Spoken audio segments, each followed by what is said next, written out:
جب ان میں سے کسی کو بیٹی کے پیدا ہونے کی خبر ملتی ہے تو اس کا منہ غم کے سبب کالا پڑ جاتا ہے اور وہ اندر ہی اندر گھٹنے لگتا ہے، اور اس خبر بد کے سبب جو وہ سنتا ہے لوگوں سے چھپتا پھرتا ہے، سوچتا ہے کہ آیا ذلت برداشت کر کے لڑکی کو زندہ رہنے دے یا زمین میں گاڑ دے۔ دیکھو، یہ جو تجویز کرتے ہیں بہت بری ہے، اور اسی کی نشانیوں میں سے ہے کہ اس نے تمہارے لیے تمہاری ہی جنس کی عورتیں پیدا کی تاکہ ان کی طرف مائل ہو کر آرام حاصل کرو، اور تم میں محبت اور مہربانی پیدا کر دی۔ جو لوگ غور کرتے ہیں ان کے لیے ان باتوں میں بہت سی نشانیاں ہیں، اور عورتوں کا حق مردوں پر ویسا ہی ہے جیسے دستور کے مطابق مردوں کا حق عورتوں پر ہے، البتہ مردوں کو عورتوں پر ایک درجہ فضیلت ہے، اور اللہ غالب ہے، صاحب حکمت ہے۔ اے پیغمبر صلی اللہ علیہ وآلہ وسلم، اپنی بیویوں اور بیٹیوں اور مسلمانوں کی عورتوں سے کہہ دو کہ باہر نکلا کریں تو اپنے چہروں پر چادر لٹکا کر گھونگھٹ نکال لیا کریں، یہ چیز ان کے لیے موجب شناخت و امتیاز ہوگی تو کوئی ان کو ایذا نہ دے گا، اور اللہ بخشنے والا ہے،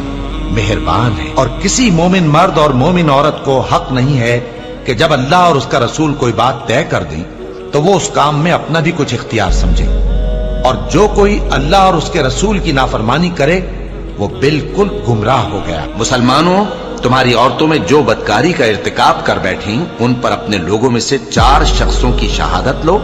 اگر وہ ان کی بدکاری کی گواہی دیں تو ان عورتوں کو گھروں میں بند رکھو یہاں تک کہ موت ان کا کام تمام کر دے، یا اللہ ان کے لیے کوئی اور سبیل پیدا کرے۔ اور جو 2 مرد تم میں سے بدکاری کریں تو ان کو ایذا دو، پھر اگر وہ توبہ کر لیں اور نیکوکار ہو جائیں تو ان کا پیچھا چھوڑ دو، بے شک اللہ توبہ قبول کرنے والا ہے، مہربان ہے۔ اور جس چیز میں اللہ نے تم میں سے بعض کو بعض پر فضیلت دی ہے اس کی تمنا مت کرو، مردوں کو ان کاموں کا ثواب ہے جو انہوں نے کیے، اور عورتوں کو ان کاموں کا ثواب ہے جو انہوں نے کیے،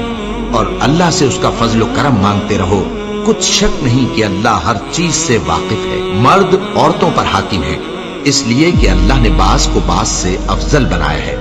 اور اس لیے بھی کہ مرد اپنا مال خرچ کرتے ہیں، تو جو نیک بیویاں ہیں وہ فرمانبردار ہوتی ہیں،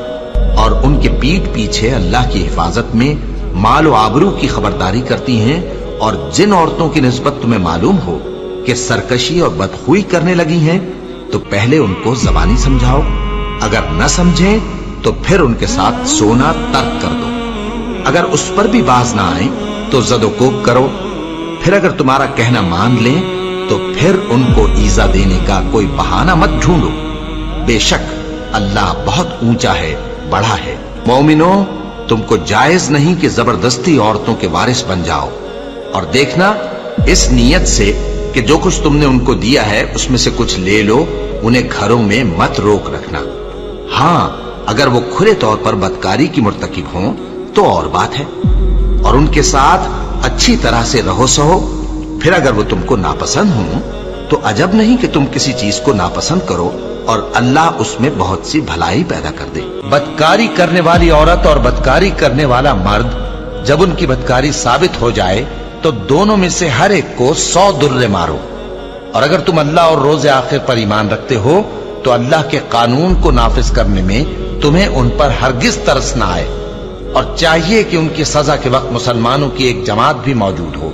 بدکار مرد تو بدکار یا مشرک عورت کے سوا کسی سے نکاح نہیں کرتا، اور بدکار عورت کو بھی بدکار یا مشرک مرد کے سوا اور کوئی نکاح میں نہیں لاتا،